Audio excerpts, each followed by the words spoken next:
Sir आज दोन भेटी झाल्या पाणी फाउंडेशन आणि काय नेमकं भेटलं? आज पाणी फाउंडेशन सोबत जी बैठक झाली त्यात आपल्याला माहिती आहे की मागच्या वॉटर कपला श्री आमिर खान आणि आम्ही एकत्रितपणे असं अनाऊन्स केलं होतं की पाणी फाउंडेशन यावेळेस गटशेतीचा इनिशिएटिव्ह हातामध्ये घेईल. आणि मी त्यावेळेस सांगितलं होतं की या गटशेतीच्या इनिशिएटिव्हला सरकारचा इनिशिएटिव्ह बनवण्याकरता आमची जी सगळी ॲग्रिकल्चर विभाग, आमचा कृषी विभाग आहे, जलसंधारण विभाग आहे आणि ग्रामविकास विभाग आहे, याचे जवळपास लाखभर आमचे कर्मचारी आहेत. या सगळ्यांना आम्ही त्याच्यामध्ये इन्व्हॉल्व करू आणि त्या दृष्टीने आपण एक हाय पॉवर कमिटी तयार केली होती. त्या कमिटीने आत्तापर्यंत काय काम केलं याचा रिव्ह्यू आपण घेतला. या कमिटीच्या माध्यमातून अतिशय चांगल्या पद्धतीनं आता जवळपास 11,000पेक्षा जास्त ट्रेनर्स तयार झालेले आहेत. 1,00,000पेक्षा जास्त लोक ट्रेनिंगच्या प्रोसेसमध्ये त्या ठिकाणी आलेले आहेत. आणि आपला प्रयत्न आहे की यावर्षी 5 लाख किमान पण 10 लाखापर्यंत शेतकरी हे गटशेतीमध्ये आपल्याला आणता आले पाहिजे. त्याकरता पुढचे 2-3 महिने डेडिकेटेडली आपण हे काम करणार आहोत.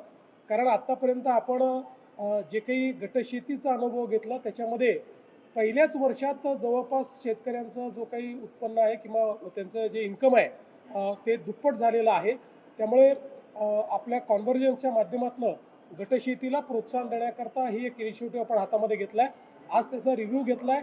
आत्तापर्यंतचे ट्रेनिंग प्रोग्राम्स अतिशय चांगले झाले आहेत. शेतकऱ्यांमध्ये प्रचंड उत्साह दिसतो आहे आणि म्हणून आता लवकरच त्या संदर्भात एक आम्ही लॉन्च करणार आहोत. आणि जवळपास आम्ही ज्यावेळेस लॉन्च करू त्यावेळी 1,00,000 शेतकरी हे तालुका लेवलवर एकत्रित करून आणि त्या ठिकाणी आम्ही एका ठिकाणून ते सगळा तो लॉन्च करणार आहोत. आणि एक मोहीम म्हणून, एक आंदोलन म्हणून हे गटशेतीला आम्ही प्रोत्साहन देण्याचा प्रयत्न या माध्यमातून करतो. सर धर्मस्वतंत्र विधेयक आज समोर जाणार आहे. विरोधकांकडून टीका करून कुठेतरी हे संपूर्ण बाबत मागणी केलेली आहे. विरोधकांनी धर्मस्वातंत्र्य विधेयक जर वाचलं तर त्यांच्या लक्षात येईल की या विधेयकामध्ये कुठेही कुठल्याही धर्मावर अन्याय नाही. तर हे विधेयक वेगवेगळ्या प्रकारच्या कुप्रथा, धर्माच्या नावावर आणि धर्मांतरणाच्या नावावर ज्या कुप्रथा आहेत त्यांना आळा घालणारं अशा प्रकारचे विधेयक आहे. एखाद्याला स्वेच्छेने धर्मांतर करायचं असेल तर त्याचीही प्रोसेस आहे, ती दिलेली आहे. पण जर कोणी आमिष दाखवून किंवा धाकदपटशा दाखवून किंवा चुकीच्या पद्धतीनं जर त्या ठिकाणी अशा कोणाचं धर्मांतरण करणार असेल तर असं करण्याला कायदेशीर शिक्षा काय आहे हा विषय आहे. अनेक केसेस आपल्या अशा लक्षात आलेल्या आहेत की मुलींना फूस लावून पळवून न्यायचं, लग्न करायचं, नंतर सोडून द्यायचं. मग अशा परिस्थितीमध्ये त्या मुलीच्या बाळाचं काय करायचं असे प्रश्न निर्माण होतात. त्यांच्या जीवनामध्ये अनेक वेगवेगळे प्रश्न निर्माण होतात. अशा अनेक प्रश्नांची उत्तरं ही कायद्याच्या माध्यमातून या ठिकाणी काढलेली आहेत. विरोधक हे केवळ मतांच्या लांघून चालण्याकरता त्याचा विरोध करतायत. पण मी गॅरंटीने सांगतो की त्यांनी जर हे विधेयक पूर्ण वाचलं तर कधीच त्याला विरोध करणार नाही. आणि महाराष्ट्र हे पहिलं राज्य नाही आहे. आपल्या आधी 10-12 राज्यांनी आणि त्यातली काही राज्य अशी आहेत, तमिळनाडूसारखं राज्य की जिथे कधीही भाजपचं राज्य नव्हतं, अशा अनेक राज्यांनी हे विधेयक यापूर्वीही केलेलं आहे. त्यामुळे मला असं वाटतं याच्यावरचं राजकारण हे योग्य नाही. सध्या गॅसच्या मुद्द्यावरून विरोधक सत्ताधाऱ्यांना चांगलंच टार्गेट करतायत. सुप्रिया सुळे म्हणतात की केंद्र जे म्हणते आणि राज्य जे म्हणते त्याच्यामध्ये तफावत आहे. कुठेही कमर्शियल गॅसचा पुरवठा होत नाही. सुप्रिया सुळेंच्या बोलण्यामध्ये आणि आम्ही जे बोललो ते त्यांच्या ऐकण्यामध्ये मला असं वाटतं कुठेतरी गॅप मला दिसते आहे. केंद्र सरकारने वारंवार घरगुती गॅसच्या संदर्भात कुठलाही तुटवडा नाही. घरगुती गॅस आम्ही सर्वांना उपलब्ध करून देतो आहोत. त्याकरता प्रतिदिवशी जेवढे सिलेंडर आपल्याला लागतात ते आमच्याकडे उपलब्ध आहेत हे सांगितलेलं आहे. त्यासोबत कमर्शियल गॅसच्या संदर्भात त्याला आपण सेकंड प्रायोरिटी दिलेली आहे, त्याला फर्स्ट प्रायोरिटी दिलेली नाही आहे. त्या संदर्भातली आपली पोझिशन काय आहे हे केंद्र सरकारने क्लिअर केलं आहे.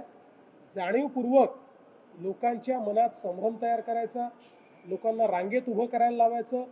भीतीपोटी जेव्हा लोक रांगेत उभे राहतात किंवा सिलेंडरचं साठे बाजार किंवा आपल्या घरी एक सिलेंडर असताना परत एक अजून घेऊन ठेवा की बाबा अन्यथा उद्या जर टंचाई झाली तर काय करायचं, हे जे भीतीपोटी अनेक वेळा लोक करतात, या गोष्टी होऊ नये म्हणूनच केंद्र सरकारने स्पष्टपणे सांगितलं आहे की एक सिलेंडर मिळाल्यानंतर 23 दिवसाच्या अंतरानेच दुसरं सिलेंडर तुम्हाला त्या ठिकाणी प्राप्त होऊ शकेल, हे क्लिअर कट सांगितलं। चुनाव आयोग ने जिस तरीके से डेट का अनाउंसमेंट किया इन 5 राज्यों में, वही बंगाल में पूछा गया कि रीशफल हो गया डीजीपी का ट्रांसफर का ऑर्डर होते हैं।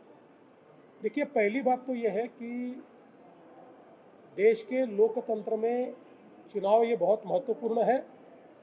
अभी राज्यों का चुनाव जो घोषित हुआ है, निश्चित रूप से उसके लिए भारतीय जनता पार्टी अपने तरीके से उस चुनाव में काम करेगी और जिस प्रकार से अलग अलग राज्यों में लोगों ने प्रधानमंत्री जी पर विश्वास दिखाया है, ऐसा ही विश्वास इन राज्यों में भी दिखाया जाएगा।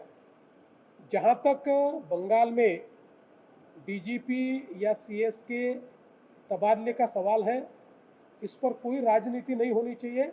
इसका कारण महाराष्ट्र में जब चुनाव हुए थे, उस समय महाराष्ट्र में बीजेपी की सरकार होने के बावजूद इलेक्शन कमीशन ने उस समय ये ठीक समझा था और महाराष्ट्र को नया डीजीपी दिया था और महाराष्ट्र को नए चीफ सेक्रेटरी भी दिए थे। तो इसलिए ये केवल बंगाल में किसी और पार्टी की सरकार है इसके लिए हुआ, ये कहना सही नहीं है। इलेक्शन कमीशन किसी पार्टी के भरोसे नहीं चलता।